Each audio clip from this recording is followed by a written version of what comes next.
వాళ్ళు ముసలితనానికి వృద్ధాప్యతనానికి వచ్చి కూడా ఆ వయసులో రోడ్డు మీదకి వచ్చి ఈ ప్రభుత్వ హయాంలో ఇక్కడ నిరసన తెలియజేస్తున్నారంటే ఎంత సిగ్గుచేటుగా సమాజం మనం అందరం భావించాం.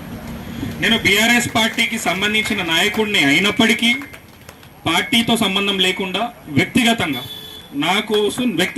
పోతూ తొవ్వపొంటూ పోతూ ఆడ బండ ఆపి అది చదివి ఇది న్యాయం ఇక్కడ జరిగిన విషయాన్ని తెలుసుకున్న తర్వాత ఇమ్రాన్ గారు కానీ తోటి సహచరులు అందరం కలిసి వీళ్ళకి మనం నిలబడాలి.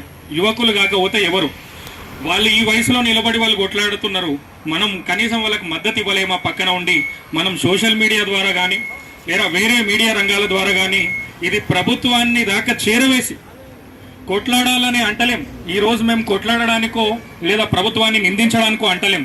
వీళ్ళు అడిగినటువంటి సాధారణమైనటువంటి భూమి 60 గజాలు ఏదైతే మీరు ఇచ్చిండ్రో దాన్ని మళ్ళీ కేసీఆర్ గారు వచ్చిన తర్వాత పెద్ద హృదయంతో ఇక్కడ ఉన్నటువంటి సబితా ఇంద్రారెడ్డి గారు కానీ కాళ యాదయ్య గారు కానీ అప్పుడు పార్టీలో ఉన్నటువంటి ఎమ్మెల్యే వాళ్ళు ఇక్కడ కేసీఆర్ కాలనీ అని కూడా ఏర్పాటు చేసి పట్టాలు ఇస్తామన్నారు.